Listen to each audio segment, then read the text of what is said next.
right, good evening, everybody, and welcome to Carving Up Live right here on YouTube, as well as on Facebook, on Twitch, and on X. I am Bryson Carver. Great to be with you on a Friday. As you can obviously tell, I'm in a little bit of a different location than I normally am, not my usual studio. That's because, ladies and gentlemen, I am back in Florida, which is great. As many of you out there know, I was in the Disney College program from January to May of last year. And so being able to visit back, hopefully see some good friends of mine who are still down here. It's great to be back. Spend some time here as we sort of inch closer towards the summer. But speaking of inching closer toward the summer in terms of where we are on the calendar, a lot of NBA playoffs to get into. Both games last night, Thunder, Lakers, and Cavs, Pistons that we'll get to in just a moment. Also touch on the continued media beefs that my man Draymond Green is getting himself involved with, this one with Charles Barkley. And unlike the last media beef where I completely took Draymond's side against Austin Rivers, in this case, it'll be a little bit of a different story. Get to that.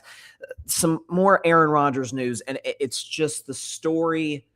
It's the story that will never freaking end, and it won't end with the Steelers doing what they obviously should do. Guys, cut ties. He's not interested in football, and you don't need him for what it's worth. And at the end of today's show, talk about T-Wolves Spurs, a really fascinating Game 3 coming up tonight in that series, and then what to expect in the NBA playoffs over the weekend. Let's get started, though, with last night's games. But first, look, there's a lot of different angles I could take this Oklahoma City and Los Angeles Lakers series at. The outcomes of the first two games, not all that shocking. How we got there is a little surprising in the sense that the Lakers were competitive through stretches of game one. But as we talked on Monday's show, the Thunder won each quarter, if I remember correctly, by 3, 4, 5, and 6. So it was a gradual death by 1,000 cuts, kind of just inching their ways away from the Los Angeles Lakers, just a pure talent advantage, a depth advantage, and what have you. Last night was a little bit different in the sense that, well, wait a second, Lakers are hitting their shots. Wait a second, the Lakers, are right with Oklahoma City at the half. LeBron plays relatively well. He gets some help from Rui Hachimura. Austin Reeves, welcome back. I spent Wednesday's show going with the fact that Austin Reeves has been a 15-point per game playoff guy on like 37% shooting. He was excellent. If you look at the box score last night, Austin Reeves, what did he give you? 31 points on 10 of 16 shooting? That'll work. You'll take that any day of the week. But they lost to Oklahoma City in large part, and this is what is just horrible news for the Lakers, is that Shea last night was better than he was in game one. I mean, he was. Again, look at what Shea did last night. What did he give you? 22 points on 7 of 13 shooting, like typical efficient Shea, but he wasn't like MVP Shea Gilgeous-Alexander, unbelievable. The stat of the game, and we weren't able to make a graphic for this, but I saw this after the game was over. The stat of the game, this right here determined the outcome last night. On the court, when Shea Gilgeous-Alexander played, he played 28 minutes last night. When he was on the floor, the Oklahoma City Thunder won by 5 points. When he was off the floor, 20 minutes he was off the floor, they won by 13. Why? Because of depth, because of defense, because of the fact that they can just throw so many fresh bodies at you. And again, it's a luxury that most teams don't have. One of the few teams that do are the San Antonio Spurs. It's why one of the reasons I think they will beat Oklahoma City in the Western Conference Finals, as long as you obviously get past Minnesota, which we'll get to at the end of the show. But it's a level of Oklahoma City, and we'll get to the official stuff shortly. But Oklahoma City is a basketball team that is physically built for postseason ball. We could talk about, you got to be able to shoot the three-point ball. Well, really? Because I've seen 10 of the top 12 three-point shooting teams, they're gone. Their season is over. Oklahoma City, good three-point shooting team. They can knock it down, but it's not we talked about this with Boston. Like, it feels like the three-point shot is everything in their offense is centered around that. That's not the case with Oklahoma City. It's nuanced, it's varied. Yes, there's three-point shooting, there's getting to the basket, there's a lob game, pick and roll. Like, there's a level of nuance to their offense. It's not overly complicated, but it's obvious, also not overly simplistic. And so that, to me, is the story of the series. Like, again, anybody, and I mean anybody, and they're covering themselves today, let me tell you, who thought the Lakers had a prayer's chance at this series, barring just devastating injuries to Oklahoma City, which obviously none of us are hoping for on either side. They were delusional. Like, this is how the series is supposed to look. I'm a little surprised the Lakers have been as competitive as they were, and they're down 2-0 with 2 18-point losses, and Shea has not played. Shea was not good in game one. He had 7 turnovers and scored less than 20 points. Last night he was fine. He was good. Wasn't like, oh my gosh, MVP of the league, 35, 40-point games for Shea Gilgeous-Alexander. he was C plus, B minus at best, and these games haven't been close. And so you could say, well, the series is shifting to LA. They can maybe split. That's even if they split, they're going back to OKC down 3-1, and the series is over, as we all know. So listen, get the brooms out. It's going to be a sweep, no question about it. The real story, though, or at least the bigger story, I should say, is quite simply the fact that look, I'm going to phrase this delicately. Somebody can be a hypocrite in terms of how they talk about somebody else's problems without addressing their own.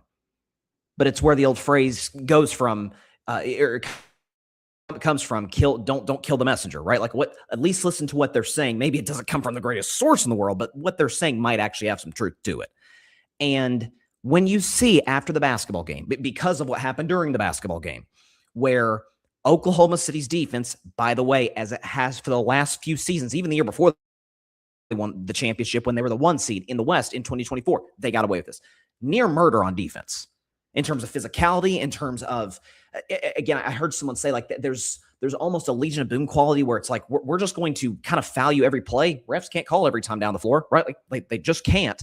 And so it was kind of the logic with how the officiating went against Shaquille O'Neal. Like, guys are going to beat up Shaq. We can't call a foul every single play. The game's going to last 3.5 hours if we do that.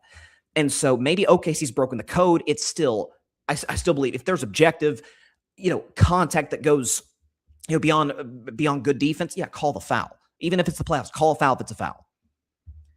Based on that, and based on the fact that not quite as bad as game one, but there was some theatrics, there was some acrobatics, if you will, on the part of Oklahoma City players in the offensive end, Shea, in some cases, Chet Holmgren, and that's been part of the conversation really for the vast majority of the second half of the season, and particularly now that we've gotten started in the playoffs.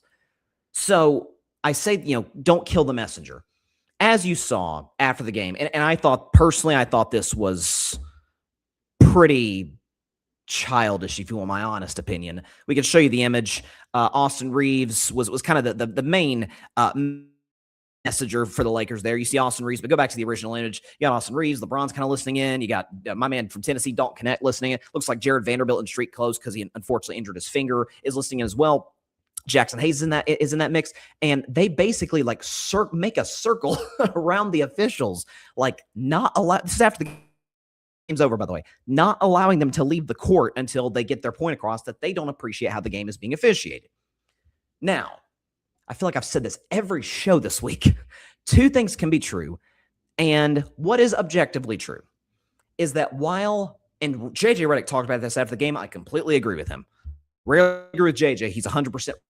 That, yeah, LeBron among superstars, at least superstars I've seen in the 21st century, gets one of the worst whistles I've ever seen. I've said Bron gets a bad whistle. I've said Steph gets a terrible whistle, and I didn't see him play in his prime, but Shaquille O'Neal got a horrible whistle.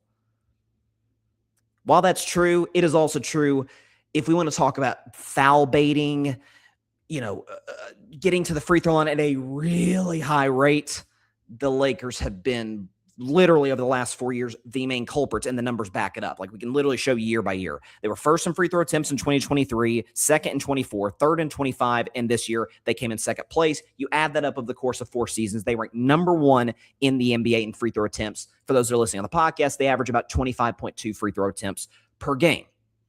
And so it is a little, I'll be honest, rich for the Lakers who've part of their offense, their bread and butter has been, yeah, we get you into the penalty and then we get to the free throw line and we kind of kill you death by 1,000 cuts from there. Some of that's an Anthony Davis stat. Some of that's a Luka stat. Austin Reeves is good to get drawing fouls, getting to the line, all of that. So it is a little like, okay, wait a second. When opponents in the playoffs of the Lakers for years, be it the Nuggets, be it the Warriors, be it Minnesota last year, when all of us fan bases, those fan bases, I'm a Warriors fan, been like, wait a second, you guys are getting contact on calls that the rest of us don't get. Like this, and I'm not, God knows I'm suggesting no conspiracy. I've talked about that with the Chiefs. That's nonsense. What we're saying is just call the game fairly. So from the Lakers, it is a little, I'm not devastated for you guys that this is the predicament you find yourselves in.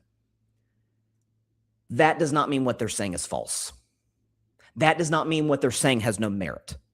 Is the fact that, and I've talked about this going back to last season.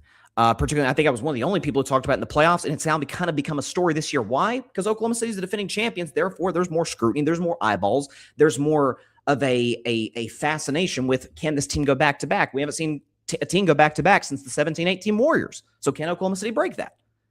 And so there's a different level of scrutiny, especially when you're not just the best team in the league, the best record in the West for 3 straight years, potentially going to back-to-back finals. But the fact that you're going to have the back-to-back league MVP, by the way, deservedly so. I've said it 1,000 times. Shea would have got my vote last year. Shea would have got my vote this year. No questions asked. That does not mean that, and again, he wasn't as bad at it last night as he was in game 1 or throughout the Phoenix series. Again, just I've said this over and over, whatever word you want is, non-basketball-like moves where it's, you are not trying to make the shot. We're talking about shooting fouls, you are not trying to make a shot.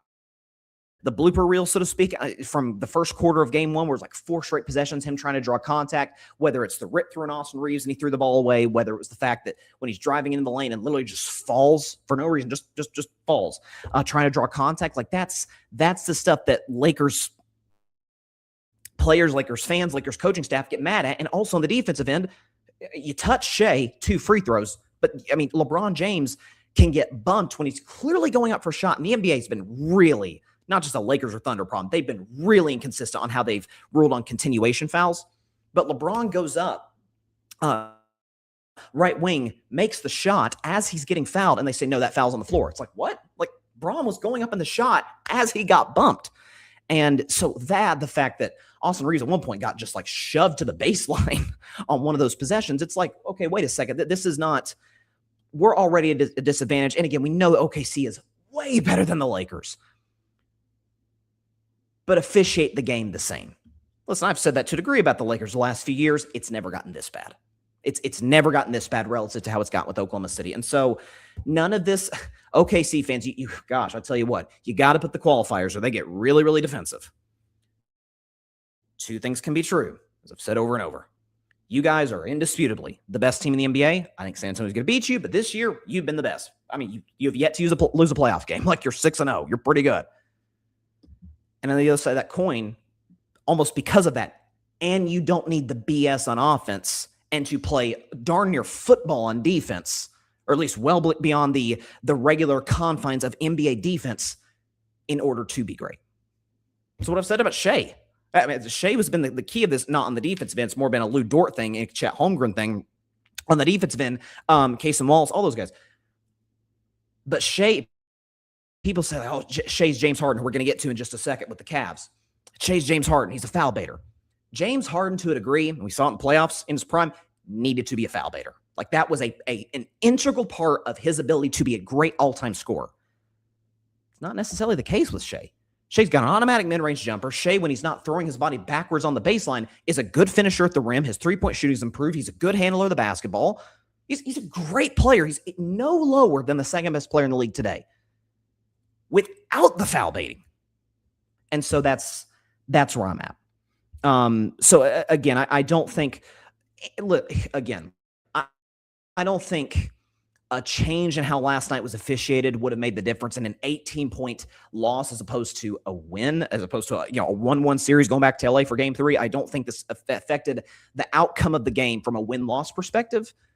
What I think it does, because there's scrutiny on the Thunder because they're the defending champions, and there's scrutiny on the Lakers because A, they have LeBron, and B, they're the Lakers, that this story, depending what happens in the next 2 games, could continue to gain some momentum as we get into conference finals, if we get to NBA finals.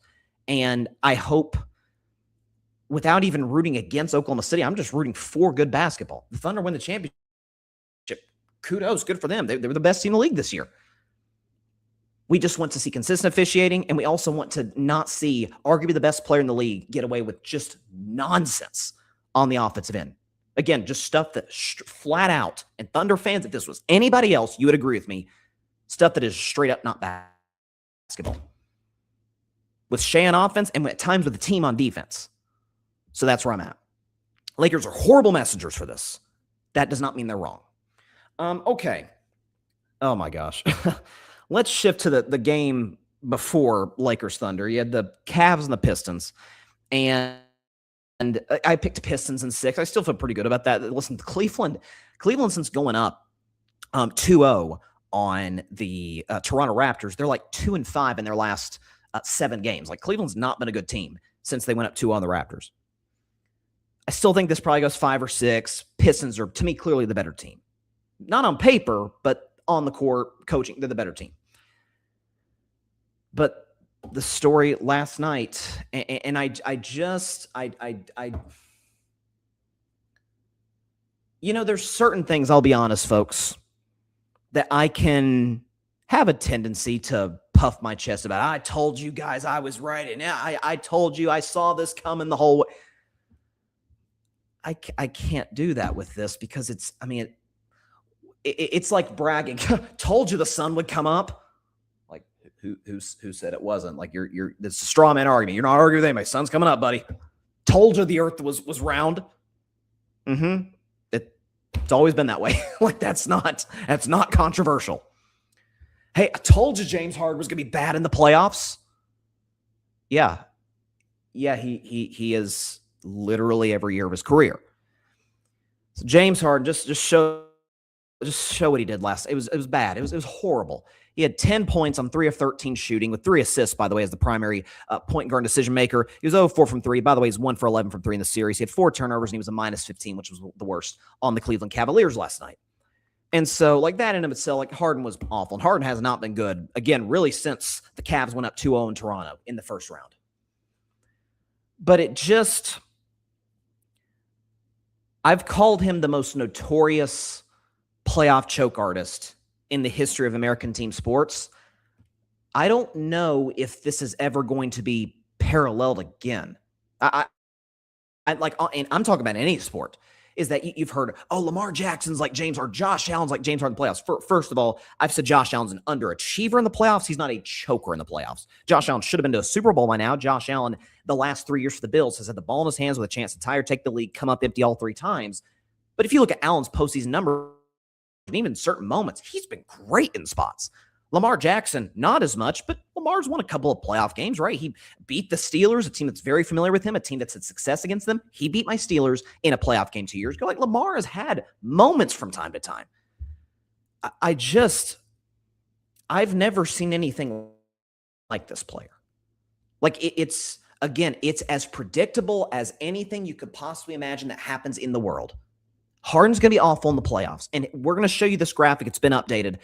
It's the worst playoff resume by any superstar in the history of American team sports, certainly in basketball. Put up the numbers. I mean, it doesn't even make sense. James Harden has 29 games with more turnovers than made shots. He has 36 games with 3 or fewer made shots. He has 56 games with 4 or fewer made shots. He has 45 games with as many turnovers as made shots. He also has more elimination games scoring under 20, he has 12 of those, than over 30. He has 8 of those. He's also 2-4 in his last 6 game 7s, and he's 11-15 in elimination games. It's just who he is. Again, this isn't a attack on Harden's character. This is simply stating there's no other explanation. It's not like with Embiid, who I've gotten on for some of his playoff shortcomings, but there is literally this year, there's a legitimate injury excuse. Like, darn it, man, I'm not healthy in the big games. Some of that early in his career was a little bit of a conditioning problem, so that was on Embiid. Now it's just, man, I didn't see myself having to have my appendix removed, before the playoffs. Like, some of this was unpredictable with Embiid. This isn't a health issue. This isn't what do you expect? I'm not on any good teams problem. Like, there was kind of an excuse to a degree for Tracy McGrady. Like, yeah, those Magic teams or the Rock, they weren't good. James Harden has played with the Oklahoma City Thunder with Westbrook and KD, or really KD and Westbrook, I guess. Went to Houston, went to 2 conference finals, the second of those being a 65-win Rockets team. So obviously they were good enough. He went to Philly with Embiid. You'd think they were good enough. Went to LA where it was Kawhi and Paul George briefly. Then it was Kawhi. And now he's with the Cleveland Cavaliers with Donovan Mitchell, who'd been playing rough in the playoffs, was good last night. Evan Mobley, who felt like he's going to get dealt. And Jared Allen, like a pretty good basketball team. It's not like he's dragging bad teams to the 8 seed and getting clocked by the ones. No, these teams have been good. The Cavs, I don't think, are good enough to win the championship this year. But teams that have been good enough to go deep in the playoffs. And he's underachieved, unlike, not even just underachieved, he's in the biggest spots, come up small, unlike any athlete we've ever seen. I'm sorry, there's no other way to say it. It's got to be a mental thing. And I can't explain it. I think, listen, I don't know James Harden. I don't know anybody that does know James Harden. I don't know if it's I know he's never won a ring. He hasn't played in a final since he was the OKC sixth man in 2012. So he's never been to the finals as a superstar or a star. I know he's never won a ring, but you would just think by year 17, this would not be a recurring problem. And we won't go over the history or the resume or all.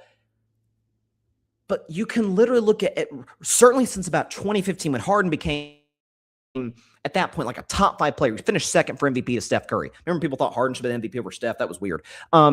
From 2015 on and out, so from the time Harden became a top 5 player in the league to the point now where he's, even with the playoff flaws, indisputed first ballot Hall of Famer.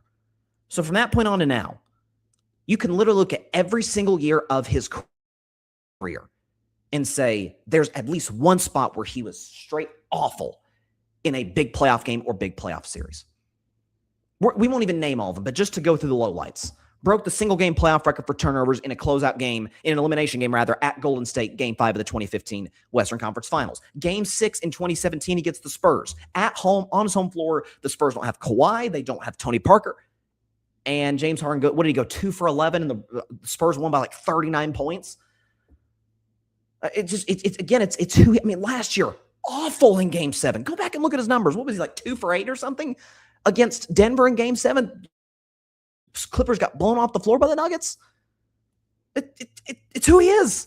Even, by the way, they don't necessarily have to come in losses. I mentioned about how Cleveland's not played good basketball, since they went up 2 on the Toronto Raptors. They faced a Game 7 against the Toronto Raptors, and they won. Harden had very little to do with that. If you look at Harden's stats, he scored 18 points, 3 of 9 shooting, 1 of 5 from 3. Like, he wasn't that good. Wasn't garbage, but he wasn't that good. His 3-point shots off. And again, it's also too, this is how you know it's a mental thing with James.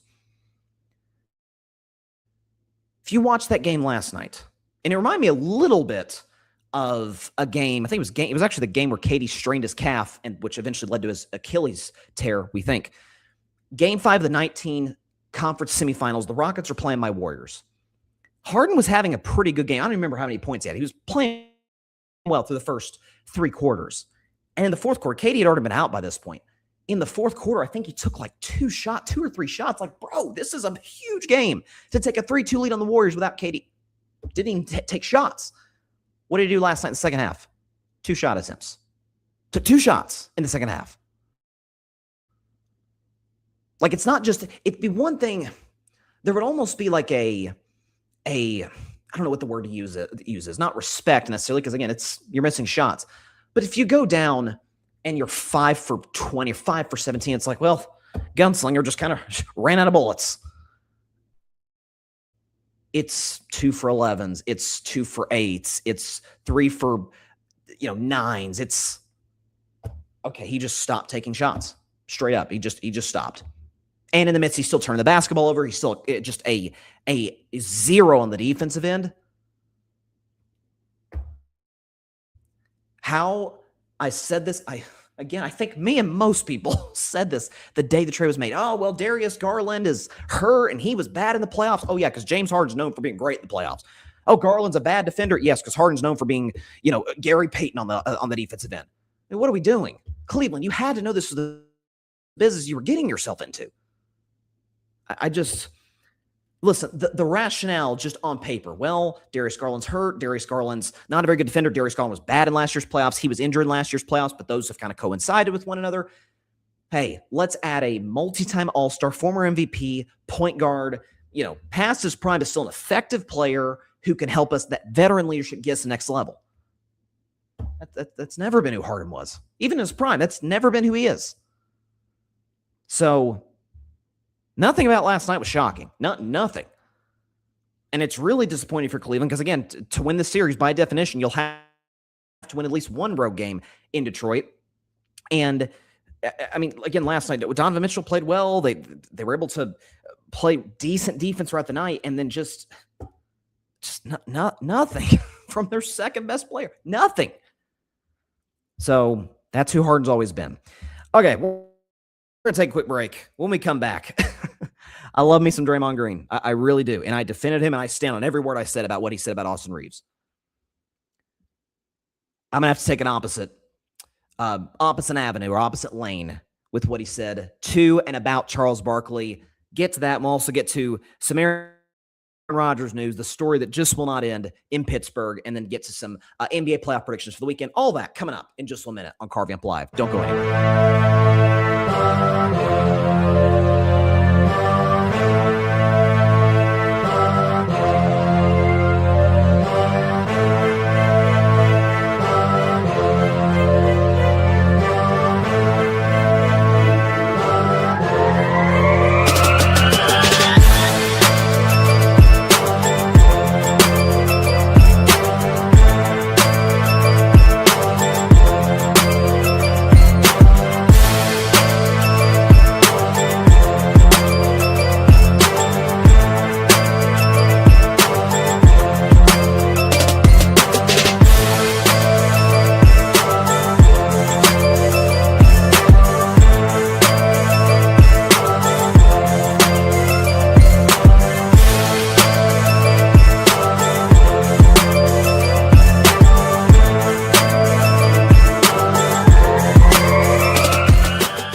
Welcome back to Carving Up Live. Appreciate everybody for stopping by on this Friday. And I'll tell you what, just get right into our next segment.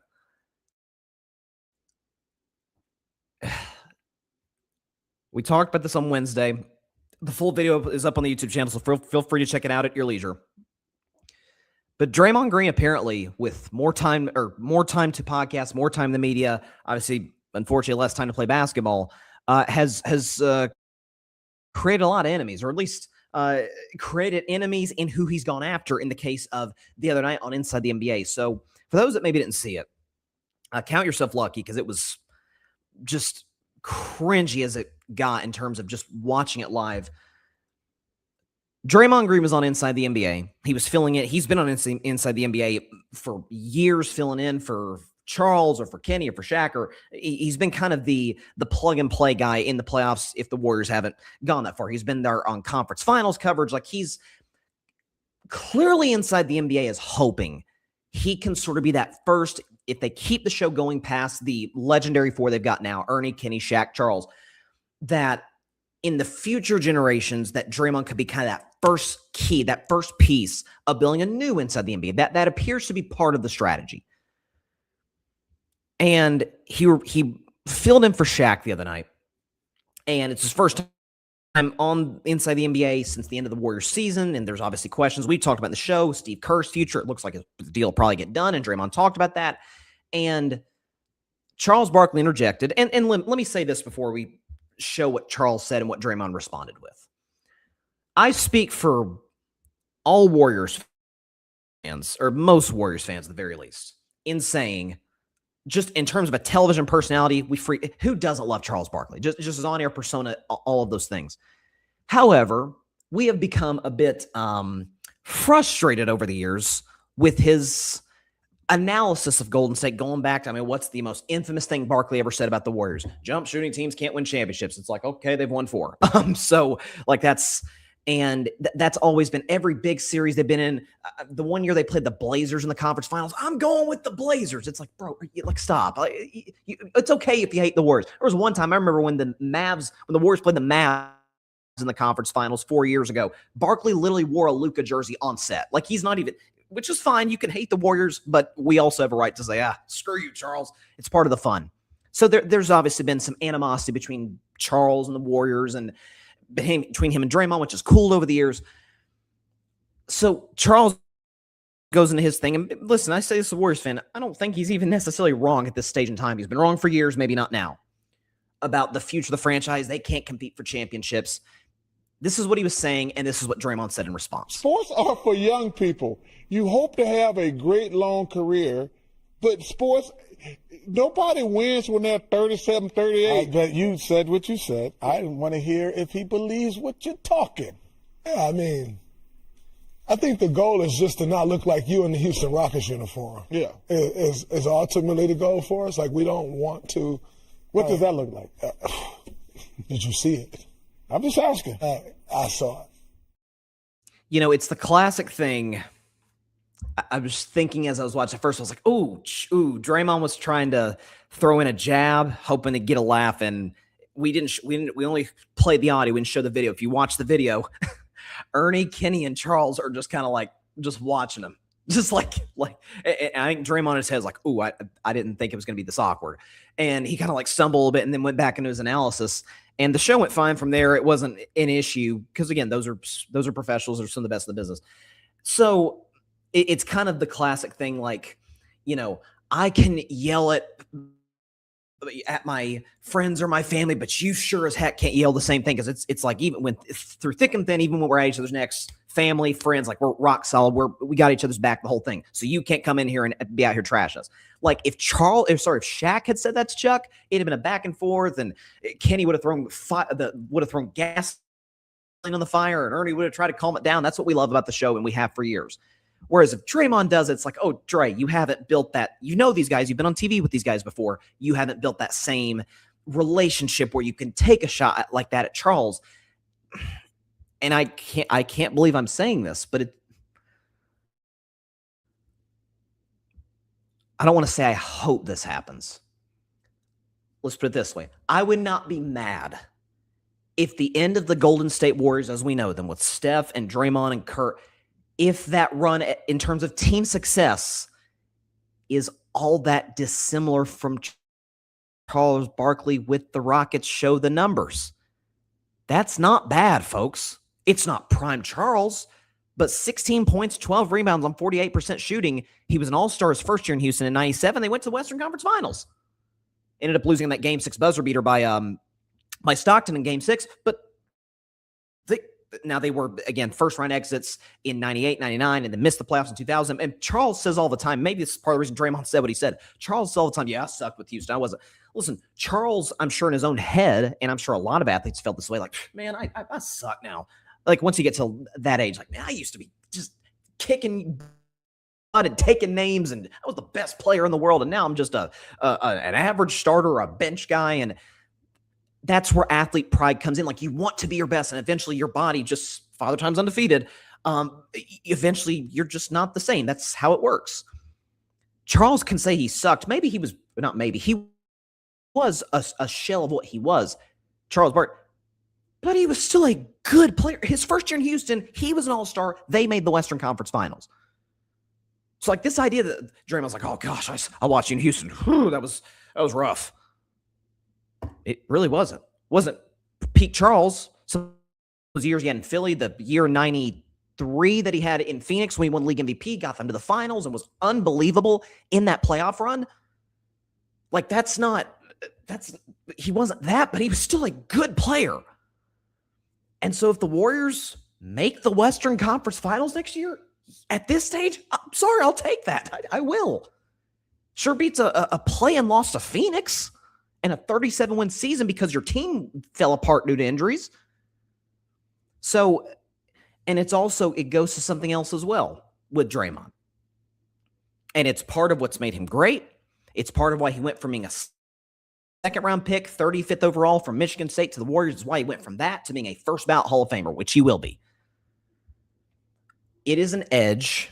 It is, being on edge at all times, willing to throw yourself in the mix at sometimes, to help the team, to fire the team up or whatever, to set an edge in practice, which he's done with the Warriors for years, which, again, if Draymond wasn't gonna do that, who was? It's part of his value to the Warriors, especially in his prime.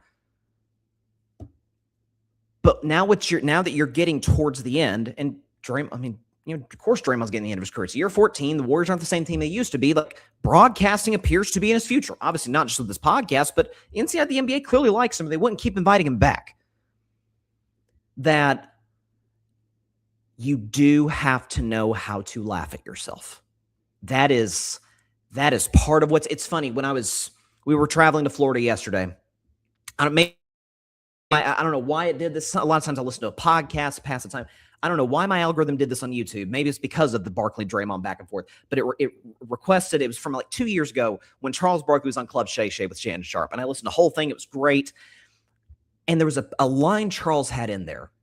And the reason I'm bringing this up is because it ties into this next clip we're going to play, where he says basically, like, I take pride in being able to laugh at myself. I take pride in being the butt of jokes, which if anybody's watched Inside the NBA, Chuck is the number one target on that show for being the butt of jokes. This is what Charles said. He was on Dan Patrick's show, the great, legendary Dan Patrick. He was on his show today, and Patrick asked about that incident with Draymond, and this is what Charles Barkley had to say. And listen, everybody getting mad when I say this.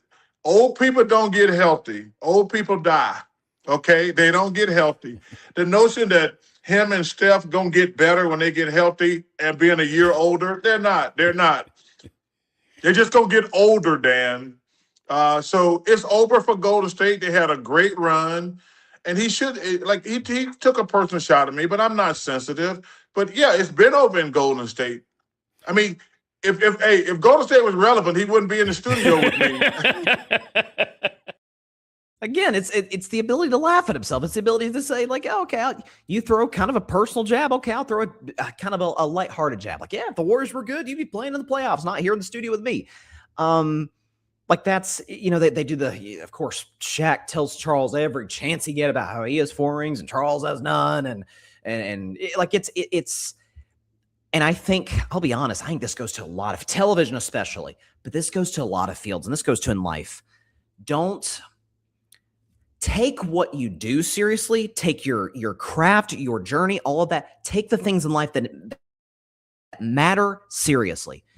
Don't take yourself so seriously that you can't laugh at a joke, or where it gets to the point where if someone does joke about you, it becomes uncomfortable because, like, oh, we don't, they're kind of gonna walk on eggshells. They're a little sensitive. They could be able to laugh at yourself, because guess what? We're all imperfect, and we've all got things that they can make fun of. That's just as long as it's not mean-spirited. Or Charles was just saying, yeah, you guys are old, you guys are washed, and this is how it's supposed to work. And Draymond threw a jab that was pretty unnecessary, and clearly everybody on the set did not like it, understandably so. And so, listen, like I said on Wednesday with Draymond, with Austin Reeves, I keep saying Reeves, what Austin Rivers said about Draymond was almost start to finish nonsense, just literally rewriting history on what Draymond Green's career has been. So I completely sided with Draymond on that, and I still do.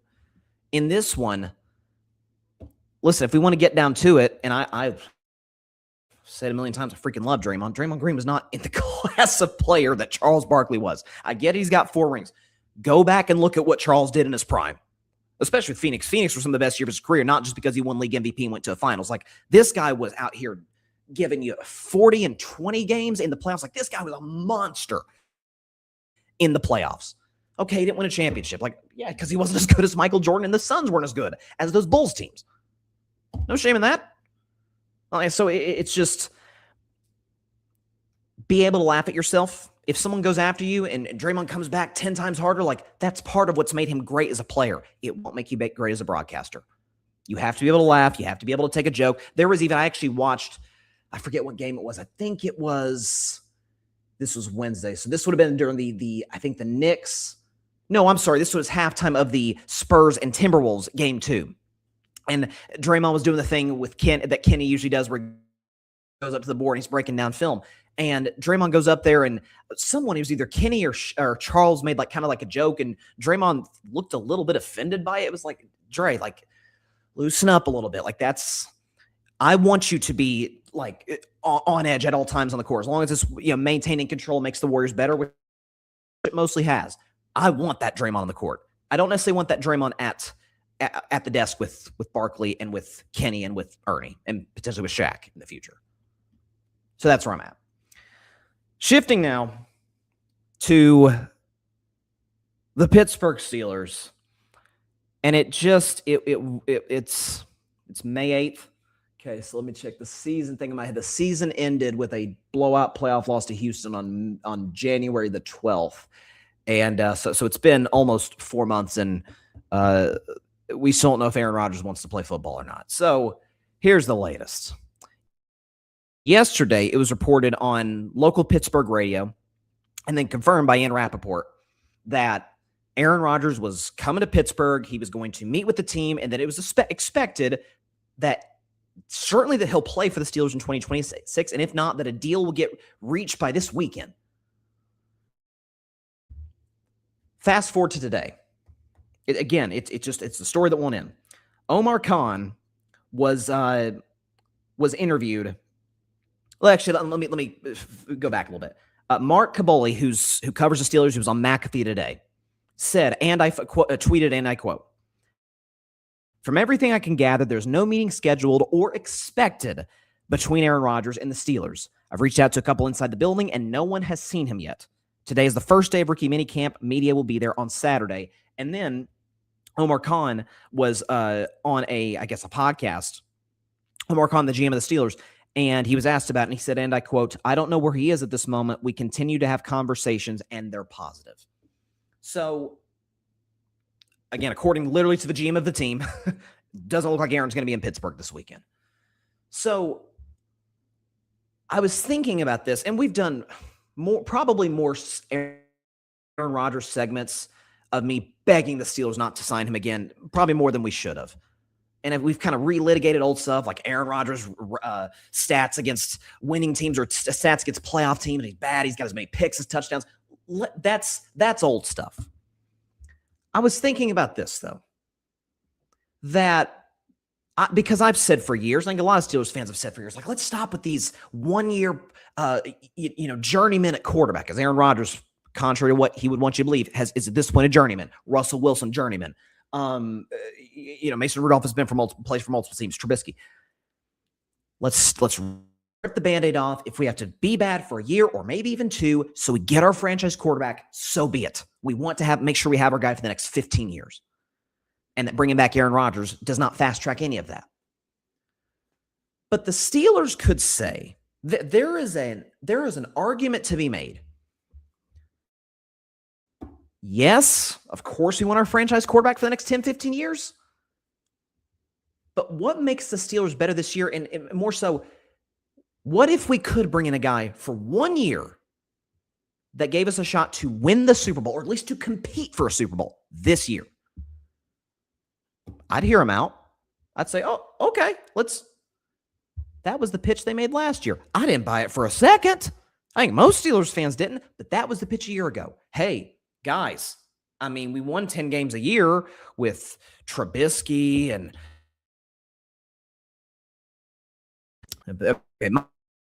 back. We won all these games. We won 10 games a year with Trubisky, Mason Rudolph, and Kenny Pickett, and Russell Wilson, Justin Fields. Just a carousel of quarterbacks. Aaron Rodgers isn't prime Aaron Rodgers anymore, but in theory, he's better than those guys. Aaron Rodgers can still be a productive starting quarterback in the NFL. Absolutely. From a team wins perspective, no different than the last half decade. Put up those numbers for the Pittsburgh Steelers. So put up those numbers. So 2021, 9-7-1, 22, they were 9-8. And then the last 3 years, 10-7, 10-7, 10-7. All playoff appearances, all blowout playoff losses. And you might say, well, they won those games because their defense was great. Nope. Steelers may have a defensive culture, and they may have had a defensive coach in Tomlin. It was a bad defense, especially last year. But they've been either mediocre or terrible. Last 5 years defensively, they've ranked 24th, 13th, 21st, 12th, and last year they were 26th, despite having, for the 5th straight year, the highest paid defense in the National Football League. You say, well, wait a second. Last year, they were one of the 10 worst defenses of football. How did they get to 10 wins? Aaron had to have something to do with it, right? He had about as much to do with it as the other guys. Aaron Rodgers was just important to the Steelers last year as Kenny Pickett was in 2022, or as an old Big Ben was in 2021, or as Russell Wilson was in 2024. Don't believe me? There's a stat that I and a lot of others value, QBR. Not passer rating. That's different. Passer rating is just they just track the stats, completion percentage, yards, touchdowns, picks. They track all those numbers that adds to your passer rating. ESPN is a specific stat, total QBR, that basically looks at the entire context of the game, how the game was called from a play calling perspective, what the quarterback was doing with his legs, with his arm, maybe some throws that should have been caught, should have been picked, shouldn't have been caught, or should have been picked. They take the whole thing into context. That's why you don't see total QBR come out until like 3-4 hours after the game is over. So with that said, total QBR, what you're going to see in this next graphic, Aaron Rodgers, no different than McBin at the end. Kenny Pickett or Russell Wilson. Put up that graphic. This is where the main starter for the Steelers each season the last 5 years ranked in QBR. Big Ben, his last year, 25th. Kenny Pickett, 2022, he ranked 20th. Pickett the next year, 27th in QBR. Russell Wilson in 2024 was 22nd in QBR. Aaron Rodgers last year was 23rd in QBR. See, I would hear the argument if it was, yeah, Aaron's a headache. Aaron is going to do what Aaron wants on his terms, and you ain't moving him.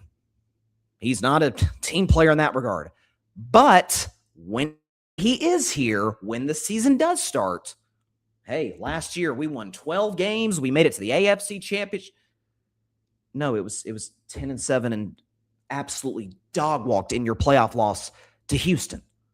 Like that's what happened. The offense did nothing. Aaron Rodgers with DK Metcalf back in the lineup after DK dropped a pass in the first quarter, did not target him again until the fourth quarter, despite him being your only reliable wide receiving threat.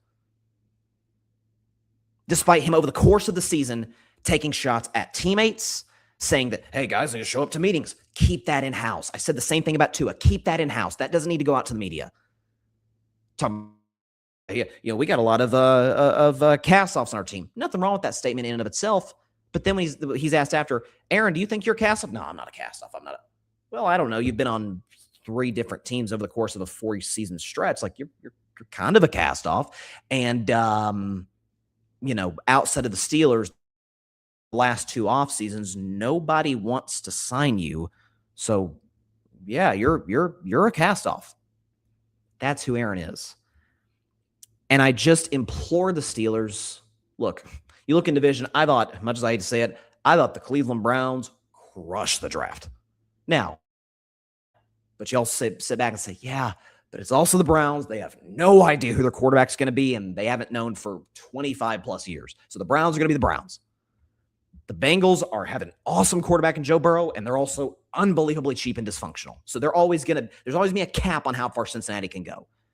You're only true threat in the division long-term is who it's always been, and it's the Baltimore Ravens, who, yes, they've underachieved in the playoffs, no question, but they're a well-run franchise. I think they got a good new coach in Jesse Minter. Lamar Jackson's excellent. They draft well. Like Baltimore's been one of the premier run organizations in the NFL for the last, really their whole history. They've only been around for about 30 years.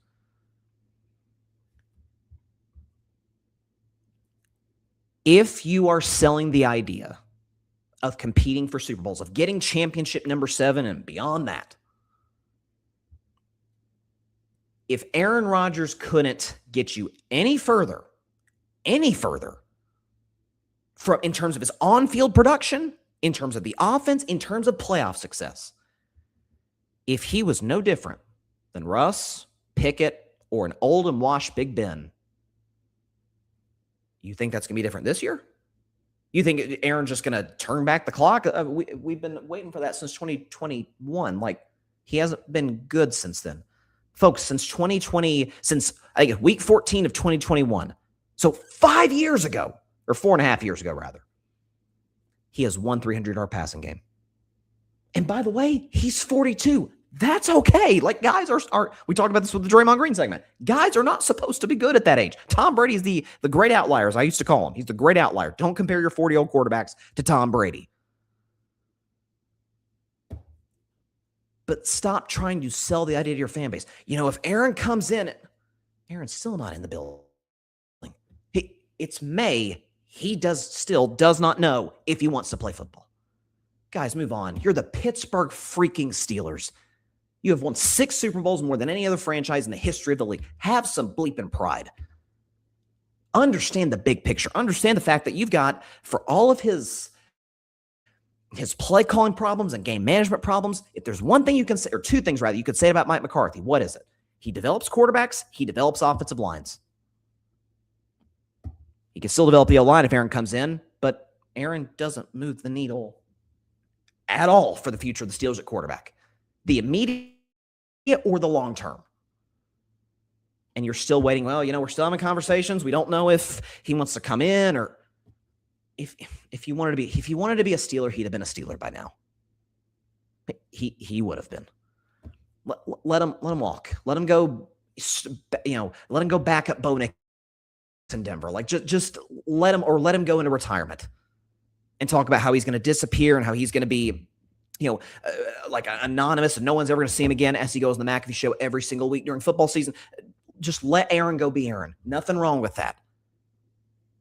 But if you consider yourself a great, prideful, accomplished organization, stop catering to this guy. He's not worth your time. He's not worth your time in the locker room, and he's not worth the on-field production. Aaron Rodgers in 2025, no different than Russell Wilson in 24, no different than Pickett the next 2 years, or the previous 2 years before that, no different than Big Ben in 2021. No different. Look at their QBRs. That same guy. 41, 53, 38, 47, 44. Like the rankings of the Steelers starting quarterbacks the last 5 years in QBR. Big Ben, 25th. Pickett, 20th and 27th. Russell, 22nd. Rodgers, 23rd. Same guy. 10-7, 10-7, 9-8, 9-7-1, 9-8, 10. It's the same story you keep running back and selling the Steelers that this year is going to be different. Have some pride, Omar Khan. Have some pride, Mike McCarthy. Let's see what the kid's got. Let's have a quarterback competition. Will Howard, Drew Aller. Let's see the young kids battle out, and let's see if you got your franchise quarterback in 2026. And if you don't, okay, draft someone in 2027. Because if you play Aaron Rodgers, you have no idea. You have no idea if either of those 2 guys are your future, and so you just postpone it another year. It's really, really frustrating. Okay, take a quick break. We'll come back, discuss NBA playoffs over the weekend. Carving it up. Stay tuned.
Welcome back to Carving Up Live. I'm trying to confirm this. I think we may have some breaking news into the show. So we're going to get the breaking news banner potentially? Or is that, maybe that was fake. I don't know. Okay.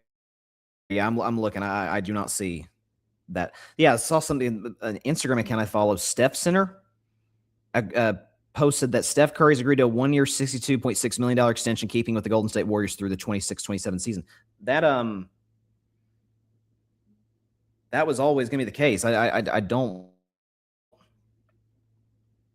That's Steph was already under contract for next season, so this is not news. I'm sorry. Like I'm glad Steph's still in Golden State. I hope he signs the extension. I think he's going to sign an extension. I think Steph's a Warriors lifer, but that is not news.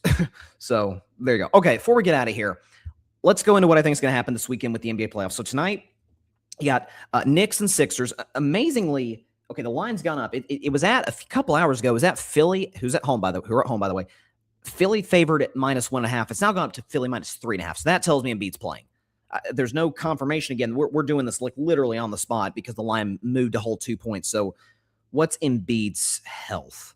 because he had the back and the Joel Embiid. Here you go. Joel Embiid will play against the Knicks in Game 3. The team announced, and so there you go. So Philadelphia season basically on the line. If you go down 3-0, not coming back to win the series against the Knicks. What's OG Anunoby's health?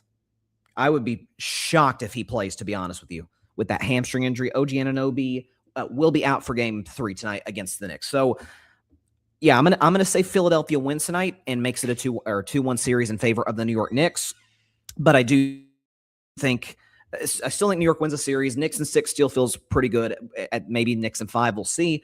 But I'll go with the Sixers to win tonight and make the series a little bit more interesting, especially with Anunoby out for the Knicks and Embiid in for the Sixers. As for tonight, I've said it. I think this is by far the most interesting series of the second round. Spurs, Timberwolves. San Antonio is a 5.5-point road favorite. Series knotted at a game apiece. A fascinating stat I saw after Game 2 the other night, in which the Spurs crushed Minnesota, is that no player for either team in the first 2 games scored more than 21 points. It's like that. Now, some of that is the fact that Game 2 was a blowout, so starters came out early.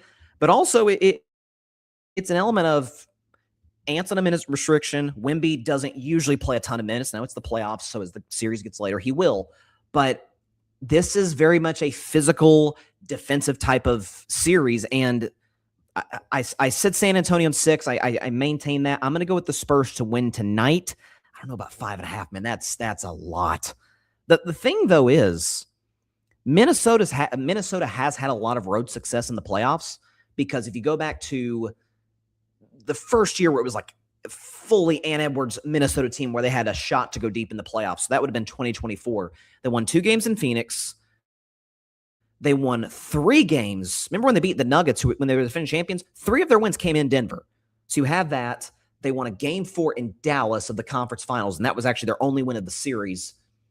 25, they won 2 games in LA.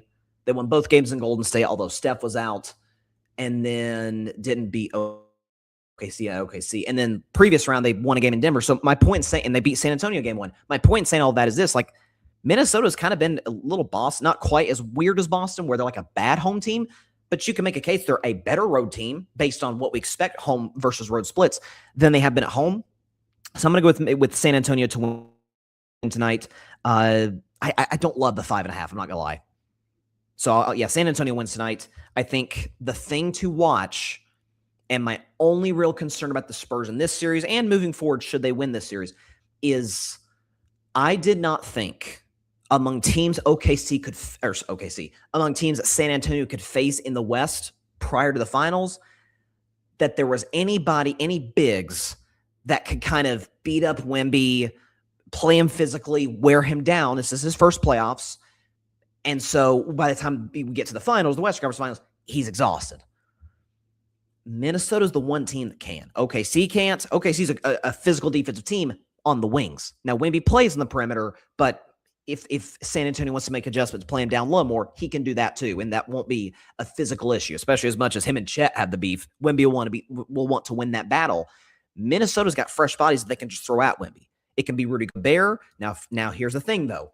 If you put Gobert on, if Gobert's on Wemby on the perimeter, if you got Gobert and Naz Reid potentially on the floor, San Antonio's going to run a pick and roll, get Rudy on Wemby, and then it's barbecue chicken alert, as Shaq would say. And you even saw that to a degree in Game 2. Like, I think that was an adjustment San Antonio made. But if Wemby's down low, you got Rudy, you got Julius Randle, you've got Naz Reid, like big, strong athletes who can give him trouble physically.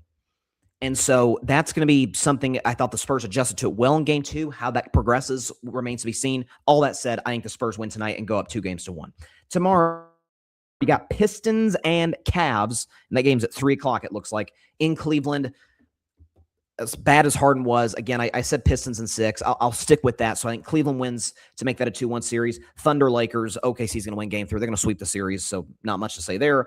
And then on Sunday, you got Knicks, Sixers. It's, again, a lot of that depends on what happens tonight. I think the Sixers will win tonight. And then a Game 4, I could see a scenario, because this is actually how the series against the Sixers played out 2 years ago, where the Knicks won the first 2, lost Game 3, stole Game 4 in Philly to go up 3-1. And so we're like, oh, the series is over. Then Philly went to Madison Square Garden, steal Game 5, and then the Knicks end up closing them out in Game 6 in Philly. I could see the Knicks winning Game 4, losing game 5 and going on to Philly to win game 6 at some point next week. So I will go New York to lose game 3, win game 4, and come back to MSG up 3-1. And then you got the Spurs and the T-Wolves. I'll go Minnesota for game 4.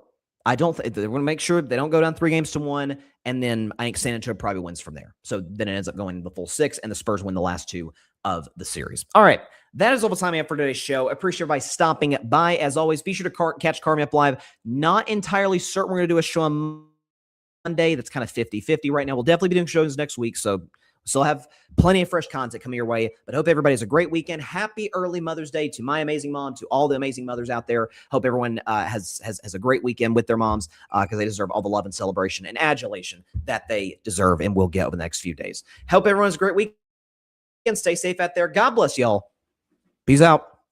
And for the love of God, don't sign Aaron Rodgers. Thanks so much for watching the show on YouTube, and be sure to go click that big red subscribe button and check out the other clips and full shows from Carving It Up Live, as well as our other incredible content creators here on the Grid Network.